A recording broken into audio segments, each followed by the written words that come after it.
창세기 1장 26절부터 31절까지 말씀이고요. 제가 봉독하겠습니다. 하나님의 말씀입니다. 하나님이 이르시되 우리의 형상을 따라 우리의 모양대로 우리가 사람을 만들고 그들로 바다의 물고기와 하늘의 새와 가축과 온 땅과 땅에 기는 모든 것을 다스리게 하자 하시고, 하나님이 자기 형상 곧 하나님의 형상대로 사람을 창조하시되 남자와 여자를 창조하시고, 하나님이 그들에게 복을 주시며 하나님이 그들에게 이르시되 생육하고 번성하여 땅에 충만하라. 땅을 정복하라. 바다의 물고기와 하늘의 새와 땅에 움직이는 모든 생물을 다스리라 하시니라. 하나님이 이르시되 내가 온 지면에 씨 맺는 모든 채소와 씨 가진 열매 맺는 모든 나무를 너희에게 주노니 너희의 먹을 거리가 되리라. 또 땅의 모든 짐승과 하늘의 모든 새와 생명이 있어 땅에 기는 모든 것에게는 내가 모든 푸른 풀을 먹을 거리로 주노라 하시니 그대로 되니라. 함께 읽겠습니다. 하나님이 지으신 그 모든 것을 보시니 보시기에 심히 좋았더라. 저녁이 되고 아침이 되니 이는 여섯째 날이니라. 아멘. 옆에 있는 분들에게 보기에 참 좋습니다. 그렇게 한번 하나님이 여러분에게 하셨던 말이죠. 보기에 심히 좋았다. 심 좋다. 참 좋다. 이러면 성경은 창세기 1장 1절에 하나님이 천지를 창조하시니라. In the beginning God created heaven and earth. 하나님이 천지를 창조하신다라는 말로 성경은 시작합니다. 여기 눈에 보이는 모든 것, 그리고 눈에 보이지 않는 모든 것까지 하나님께서 창조하셨다. 이것이 교회의, 기독교의 가장 첫 번째 고백이 되는 것입니다. 삼위 하나님, Father God, Son, Holy Spirit, 성부 하나님, 성자 하나님, 성령 하나님께서 함께 창조하셨습니다. 창세기 1장을 여러분이 보시면 그 창조하시는 과정이 한 번의 머뭇거림이나 주저함이 없이 거침없이 진행됩니다. 그리고 하나님께서 6일 만에 온 우주를 창조하시는데 그 과정이, 그리고 그 순서가 참 흥미롭고 의미가 있습니다. 그 그림을 한번 보시죠. 첫째 날은 빛을 창조하시죠. 빛과 어둠을 나누신 후 빛을 낮이라, 어둠을 밤이라고 칭하십니다. 둘째 날은 공간을 창조하시죠. 성경에는 궁창이라고 표현되어 있는데 하늘 위의 물과 하늘 아래의 물을 나누시고 하늘과 바다 그리고 육지를 나누십니다. 그리고 셋째 날에는 땅에게 명하셔서 나무와 식물 만드시죠. 여기까지가 여러분이 보시는 그림의 네모난 그림이죠. 여기까지가 폼입니다. 스트럭처, 틀이죠.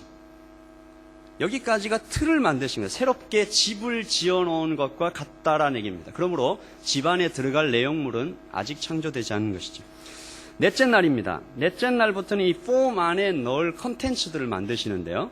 빛과 어둠, 여기에는 해와 달, 별, 태양계라고 얘기되어 있는데 사실은 온 우주이겠죠. 다섯째 날입니다. 다섯째 날에 하늘과 바다에 들어갈 새와 물고기, 그리고 여섯째 날에는 땅에서 살아갈 동물들을 만드십니다. 그러므로 여기 보이는 이 틀에 콘텐츠들이 하나씩 하나씩 들어가는 구조로 하나님께서 아주 조직적으로 우주를 창조하시는 장면들을 보실 수 있습니다. 하나님께서는 하루하루가 끝날 때마다 뭐라고 말씀하십니까? 똑같이 얘기하세요. 보시기에 좋았더라. It was good. 참 좋았다라고 얘기하십니다. 첫날부터 그렇게 말씀하십니다. 이 첫째 날의 창조가 그 자체로 완벽했다는 얘기죠. 그러므로 여러분 잘 들으십시오. 첫째 날의 창조로 끝났어도 첫째 날로도 완벽한 겁니다. 아니고요. 그 첫째 날조차 없었어도 완벽한 거예요. 왜냐하면 하나님께서 하나님이시기 때문에 하나님이 무엇이 부족해서 창조를 시작하신 것이 아니에요. 그러므로 하나님은 하나님 자체로 완벽하시고, 그리고 하나님께서 첫째 날에 빛과 어둠을 나누신 그 첫째 날 자체로도 완벽한 거예요. 그런데 더 중요한 것은 둘째 날이 되면 첫째 날보다 더 완벽해지는 것입니다. 이것이 신비예요. 첫째 날도 그 자체로 완벽한데 둘째 날은 그 완벽에 완벽이 더해지는 것입니다. 이것이 하나님 안에서 가능합니다. 한번 예를 한번 들어보겠습니다. 우리가 처음 예수님을 만났을 때, 처음 뜨거운 은혜를 하나님으로 받았을 때, 여러분이 그게 몇 년 전인지 모르겠어요.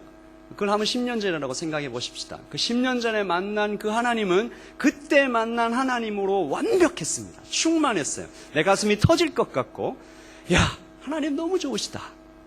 그런데 10년이 지난 지금, 그때 만났던 하나님을 돌이켜보니 지금 만나고 있는 하나님의 어떠함과는 비교도 할 수 없을 정도로 지금 만나는 하나님이 더 커요.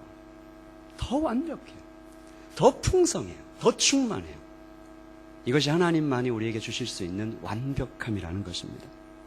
그분께서 무한하게 채우시는 분입니다. 오늘 내가 만난 하나님이 어제 만난 하나님과는 비교도 안 되시게 크고 아름다운 분이실 수 있는 것입니다.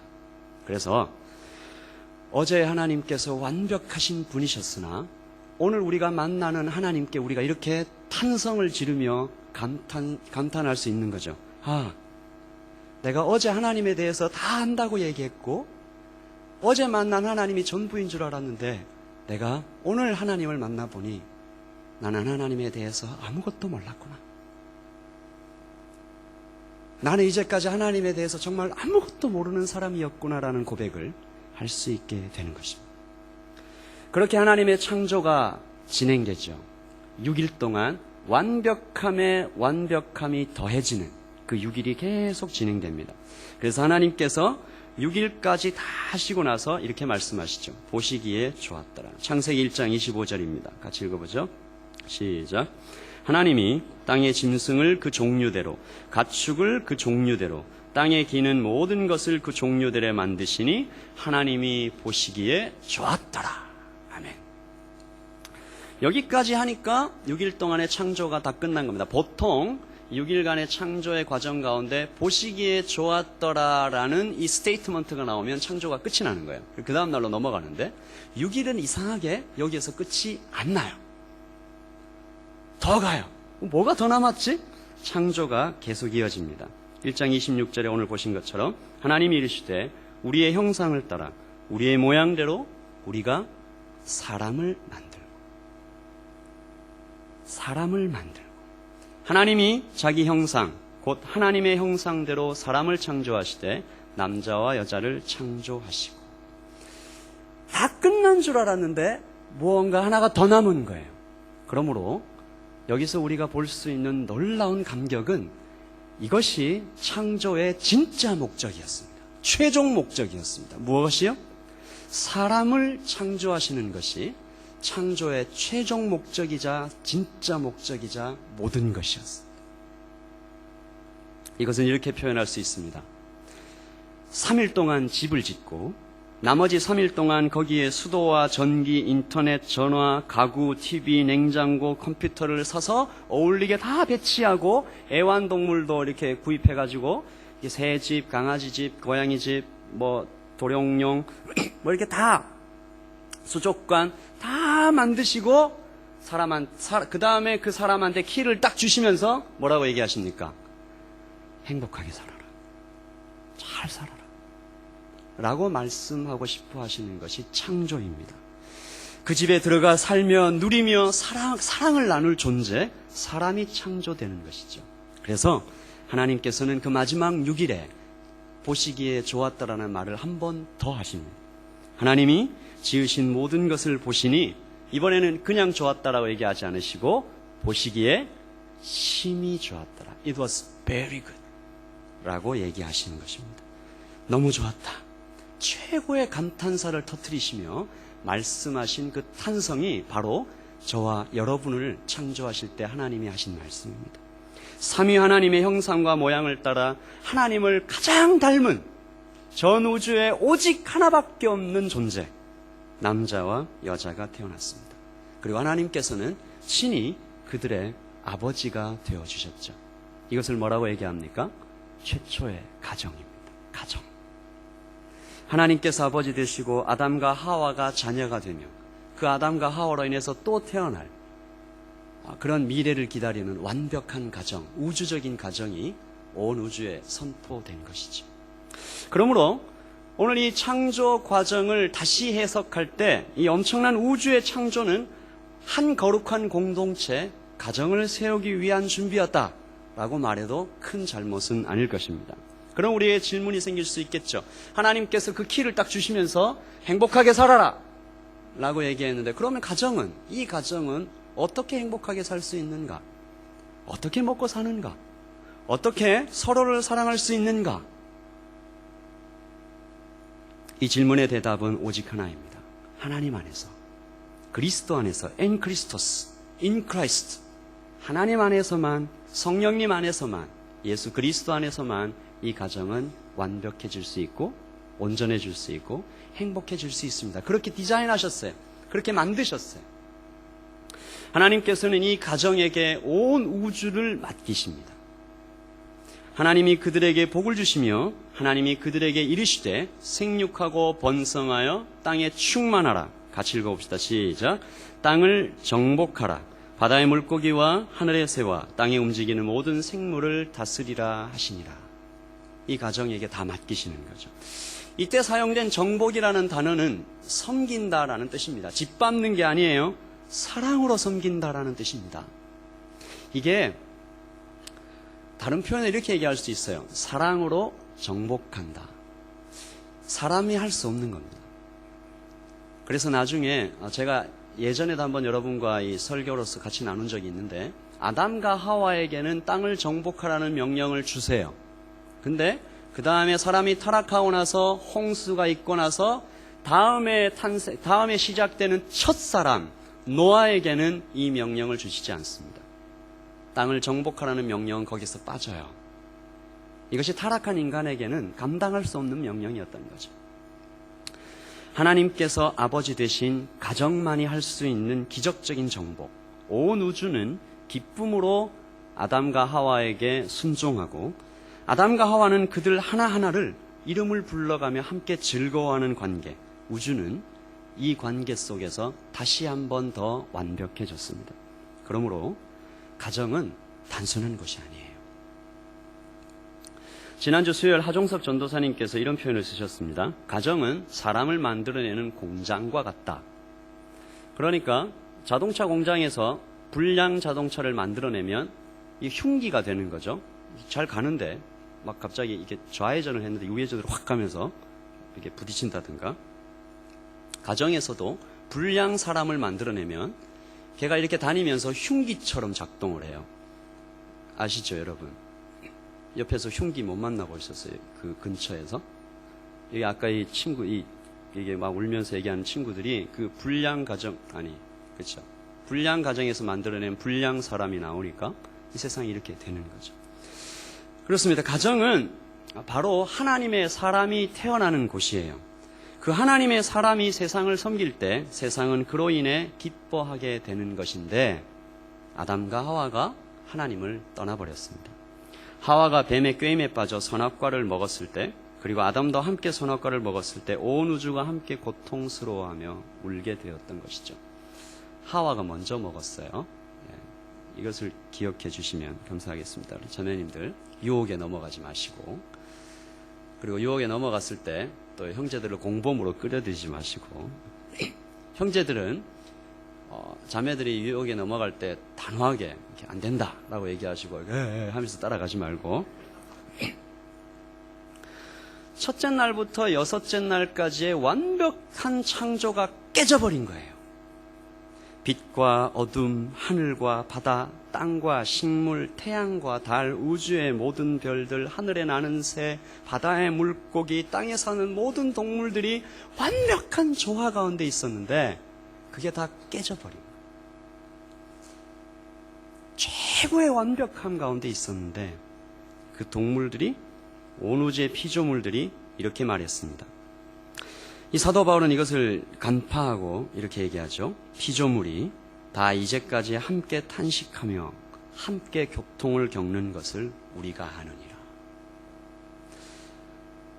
타락으로 인한 이 온 우주의 불균형 상태가 지금 이어지고 있는 것입니다. 그러나 이 모든 것보다 하나님을 더 크게 슬프게 만든 것은 하나님과 사람과의 관계였습니다. 이제 더 이상 사람은 하나님과 하나가 될 수 없게 된 것이죠. 그래서 그 거룩한 공동체로 불리웠던 가정이 깨져버렸습니다.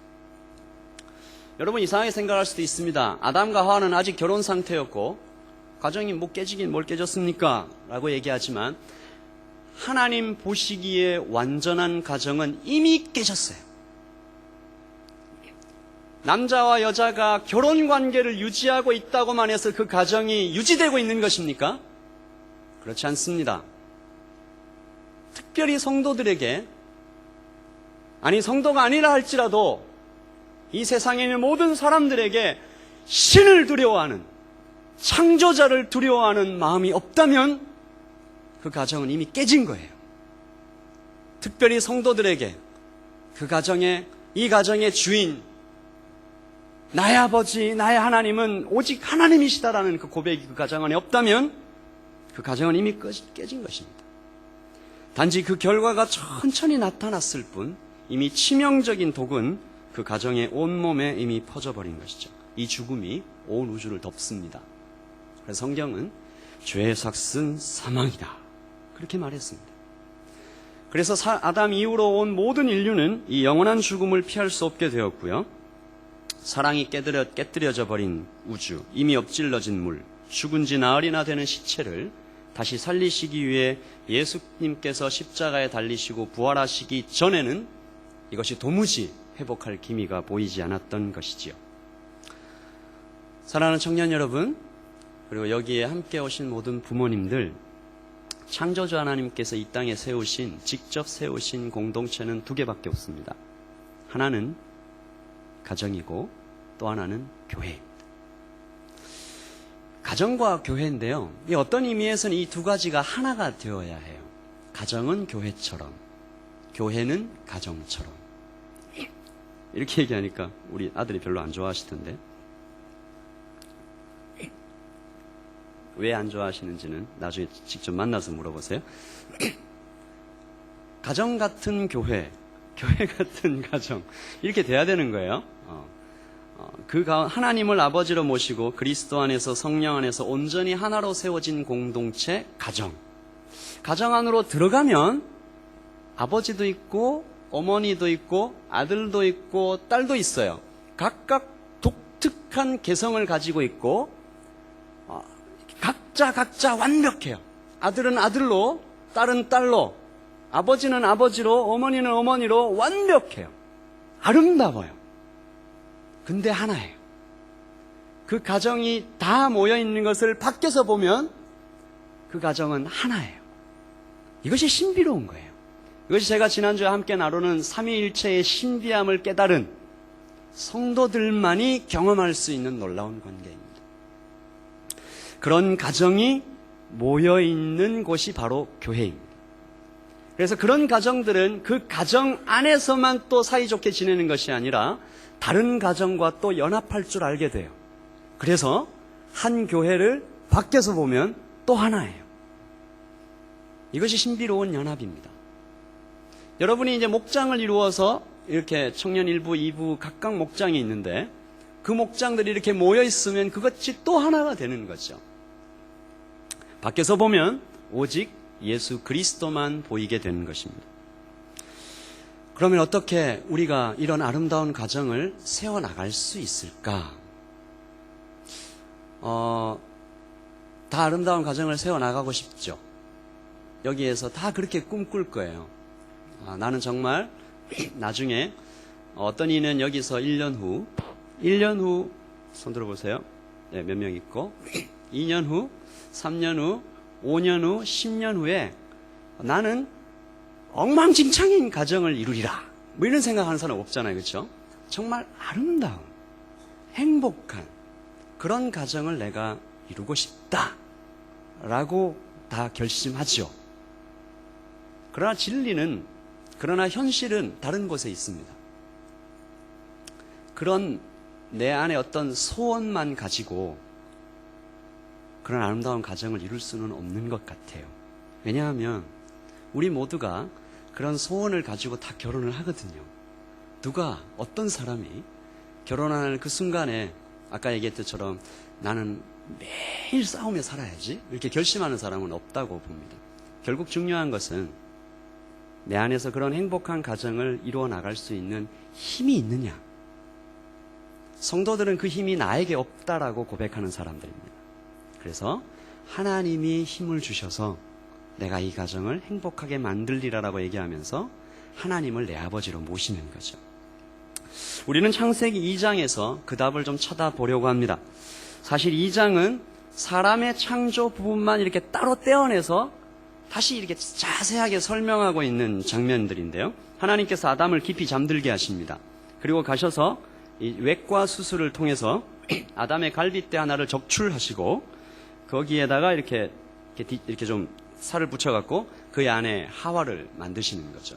형제들 이렇게 찾아보세요. 갈빗대가 하나가 없다라는 말도 안 되는 얘기가 있습니다. 그래서 그 아담이 이렇게 걸어오는 하와를 보자마자 뭐라고 말해요? 자, 형제들만 같이 읽어봅시다. 시작. 아담이 이르되 이는 내 뼈 중에 뼈요 살 중에 살이라. 이것을 남자에게서 취하였은즉 여자라 부르리라 하니라. 굉장히 멋있는 고백이에요. 옆에 있는 자매들에게 얘기해 주십시다. 당신은 내 뼈 중에 뼈요 살 중에 살이다. 아무한테나 얘기하면 안 되는 거예요. 나중에 여러분이 정말 사랑하고 평생을 함께하고 싶은 자매를 보면 그렇게 얘기해 주세요. 한마디로 얘기하면 나 첫눈에 반했어요 뭐 이런 얘기겠죠. 와 정말 아름답다 라는 얘기를 한 것입니다. 그렇게 이루어진 가정에 성경은 이렇게 명령하고 있습니다. 하나님은 이렇게 명령하죠. 이러므로 같이 읽어봅시다. 시작. 남자가 부모를 떠나 그의 아내와 합하여 둘이 한 몸을 이룰지로다. 아담과 그의 아내 두 사람이 벌거벗었으나 부끄러워하지 아니하리라. 이 본문으로 하니까 꼭 제가 주례를 하는 것 같은 느낌이 듭니다. 네. 이 말씀에서 우리는 가정에게서 발견할 수 있는 이 세 가지 창조의 원리를 찾게 됩니다. 여러분 이 원리를 잘 보시고 나중에 세워나갈 가정에도 이 원리를 적용하시고 지금 부모님들과 함께 앉아있는 이 부모님과 자녀들도 이 원리를 지키려고 한번 주님 앞에 나아가 보시기를 바랍니다. 첫 번째는 독립성입니다. independence. 이러므로 남자가 어디를 떠나? 부모님을 떠나. 남자가 부모님을 떠나. 남자만 떠나면 되느냐? 그렇지 않습니다. 마찬가지로 아내도 부모님을 떠나는 거죠. 자녀들만 떠나면 되느냐? 그렇지 않습니다. 부모님도 자녀에게서 떠나야 됩니다. 이것은 분리를 얘기하는 것이 아니고 자립을 이야기하는 것이에요.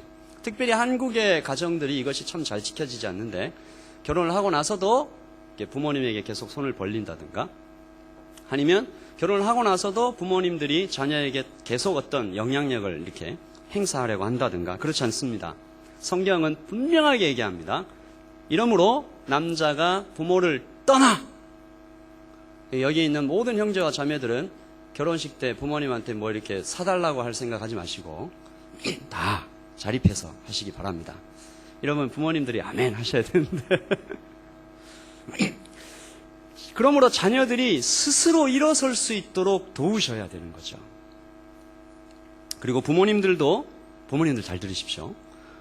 부모님들도 자녀 없이 행복하게 사실 수 있어야 됩니다. 다시 한번 얘기하겠습니다. 부모님들도 자녀 없이 행복하셔야 됩니다. 자녀에게서 행복의 조건을 찾으시면 안 돼요. 하나님에게서 찾으셔야 돼요. 예수 그리스도에게서. 이것이 특별히 한국교회에 참 많이 필요한 메시지가 아닌가라는 생각이 듭니다. 자녀는 부모님을 떠나십시오. 버리라는 얘기가 아니에요. 이 자립을 얘기하는 겁니다. 자립을 얘기하는 겁니다. 그 부모님들도 자녀를 떠나서 온전히 행복하게 사실 때 그래서 부모님은 부모님으로서 자녀는 자녀로서 아까 말씀드렸죠. 첫째 날은 첫째 날의 창조로서 완벽했고 둘째 날은 둘째 날의 창조에 그 완벽이 더해지는 거죠. 그러므로 부모님의 완벽함과 자녀가 이룬 그 세 가정의 완벽함이 더해져서 더 큰 완벽함이 만들어지는 것이지 반쪽과 반쪽이 만나는 게 아닙니다. 이것은 그 남녀의 관계에도 마찬가지예요. 남녀가 여러분 세상의 신화에 쏙지 마세요. 불완전한 반반이 만나서 완전히 하나가 된다. 불완전한 반반이 만나면 맨날 싸워요. 하나님 안에서 성숙해져야 돼. 정말로. 제 아내가 뒤에 앉아 있어서 참.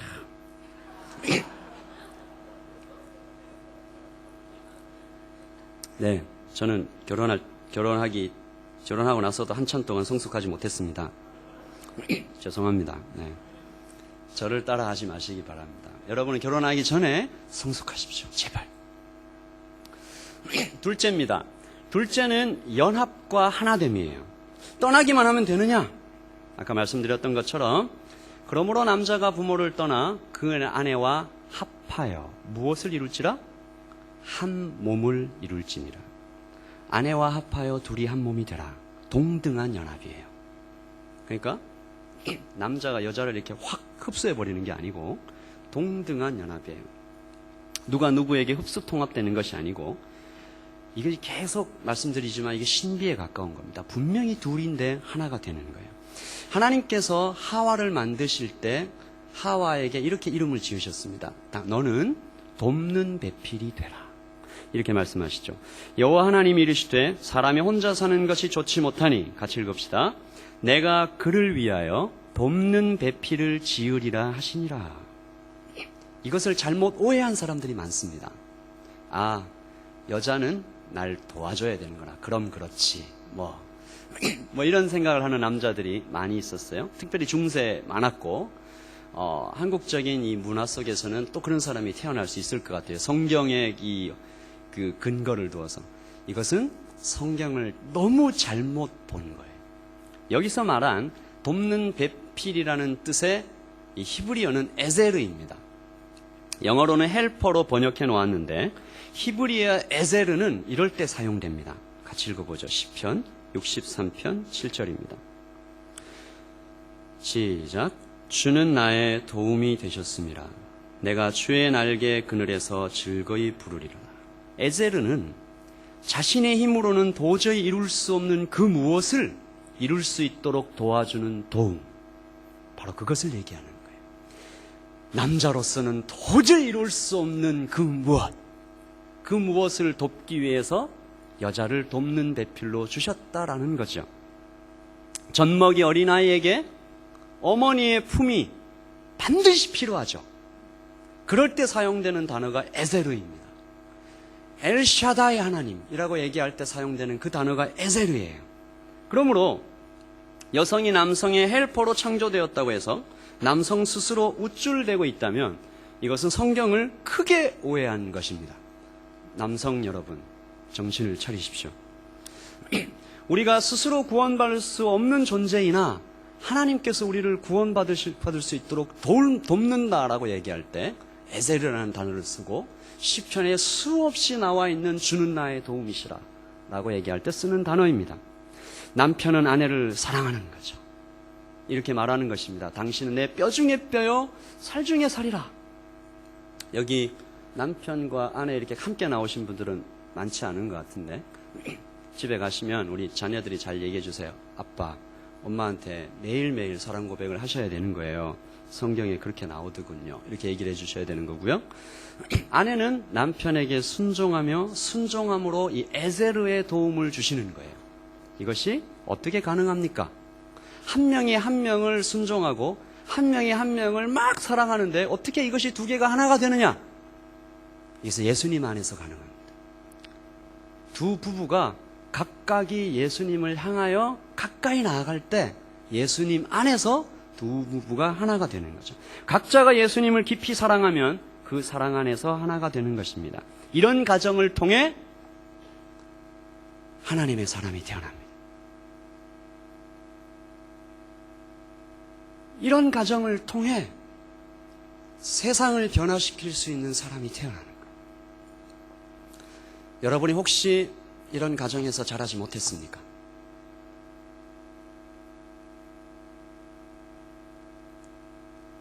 여러분으로부터 그런 가정을 시작하세요. 이것이 예수님 때문에 가능합니다. 가게에 흐르는 저주 이딴 말 믿지 마시고 예수님 안에서 이것이 가능합니다. 여러분으로 시작해서 하나님의 사람을 태어나게 하는 그런 가정을 시작하십시오. 그러면 여러분의 자녀들을 통해서 여러분의 자녀들은 삼위일체의 신비를 가정 안에서 배우게 될 것이고 그 신비로운 연합을 세상에 나가서 이루게 됩니다. 그러면 그 사람은 세상이 가장 필요로 하는 사람이 되는 것이에요. 이 신비로운 연합이 또한 우리의 사명이 되는 것입니다. 그러므로 세 번째는 가정에게 주신 사명입니다. 땅을 정복하라라는 명령, 이 세상을 구하라는 사명을 하나님께서 가정에게 주셨다는 거죠.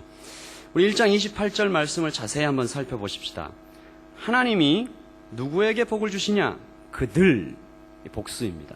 God bless them. 아담과 하와에게 복수죠. 아담과 하와가 이룬 그 가정, 거기에 하나님께서 복을 주시며 충만하라라는 명령, 정복하라는 명령을 주신 것입니다. 이것은 하나님의 뜻이 분명해요. 혼자 할 수 없다. 물론 우리 각자가 이 명령을 받은 개인으로서도 서야 됩니다. 이건 분명합니다. 그러나 그 혼자만으로 가능하다는 생각 잊어버리십시오. 반드시 연합을 이루어서 하나됨을 이루어서 이 사명을 감당해야 됩니다. 그러면 성도 2명만 있으면 됩니까? 남편과 부부 2명만 있으면 되는 것입니까? 그렇지 않습니다. 하나님은 이 말씀 가운데 또 한 비밀을 숨겨 놓으셨어요. 하나님이 그들에게 복을 주시며 하나님이 그들에게 이르시되, 여기서 이르시되라는 사용된 그 단어가 여러분이 지난주에 배운 그 유명한 단어 하마르입니다. 하마르, 무슨 뜻인지 아시겠어요? 로고스. 요한복음 1장 1절에 말씀하셨던 태초에 말씀이 계시니라. 그 말씀은 곧 하나님이니라. 하나님이 그들에게 이르시되라는 뜻은 거기에 예수 그리스도를 포함하신 말씀이죠.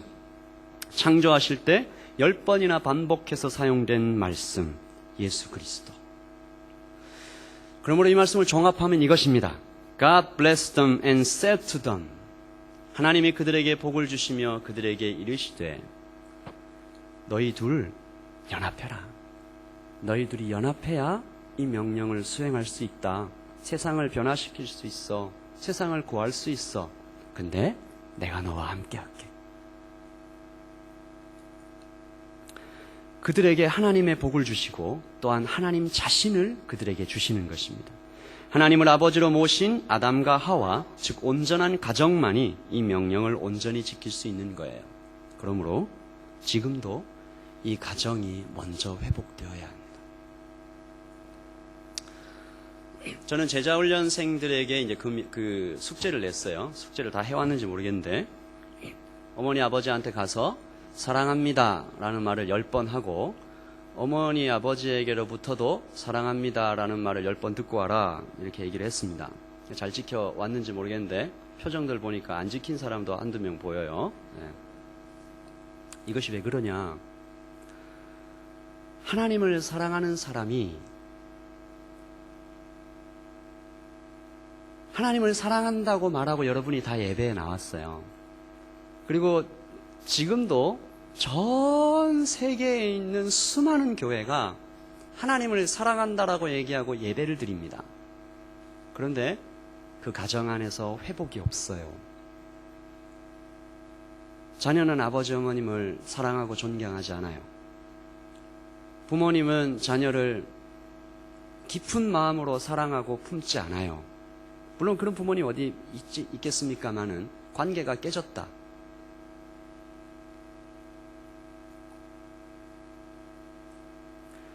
이 말씀 드리기가 참 어렵지만 거짓말입니다. 어떤 의미에서는 거짓말이에요.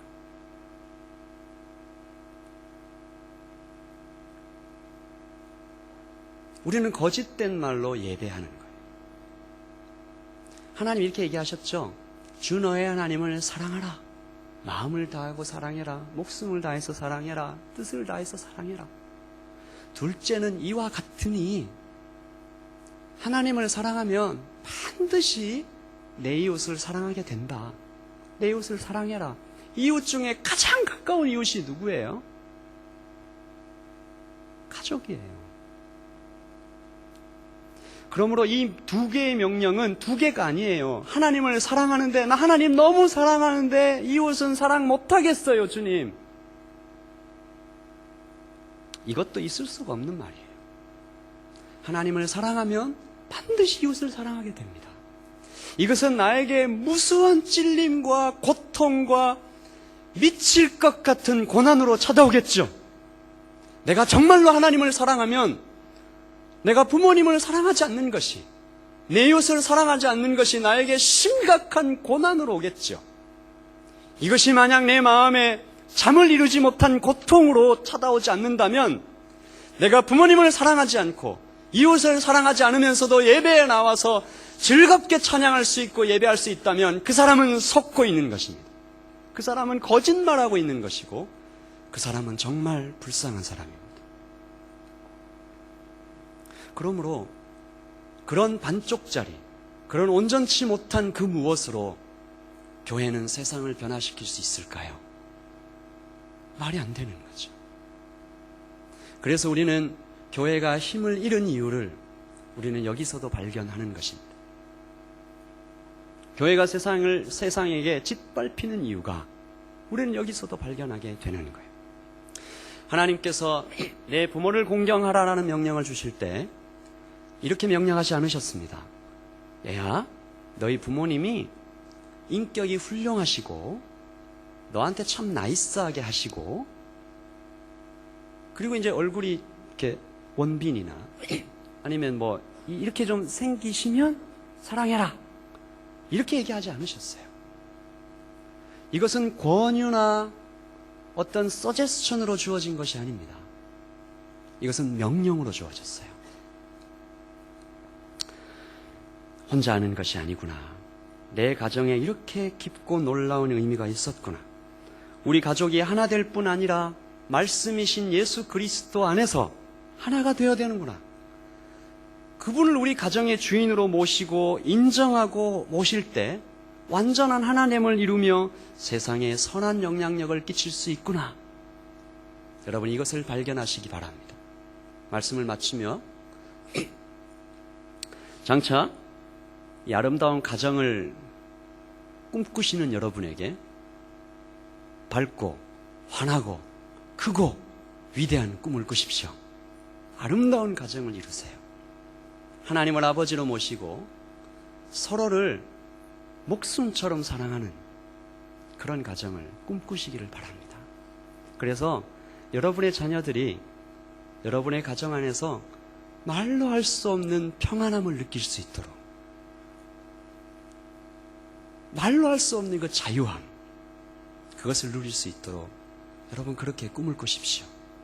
그러나 그것이 여러분이 아무것도 안 하며 이렇게 앉아 있는다고 할 수 있는 것이 아니에요. 주님을 바라보십시오. 주님 안에서 여러분이 먼저 주님을 만나고 여러분이 주님 안에서 성숙하여지고, 그래서 여러분의 마음이 담대하게 강하게 충만해질 때, 그래서 여러분은 또 다른 충만한 그 누군가를 만나서 아름다운 가정을 이루어 나가게 되는 것입니다. 그래서 하나님의 신비한 연합과 하나됨을 이 세상에 데몬스트레이트하는 가정, 세상을 섬기고 구하는 가정, 그런 가정을 세워나가시기를 예수 그리스도의 이름으로 축복합니다. 옆에 있는 분에게 축복하십시다.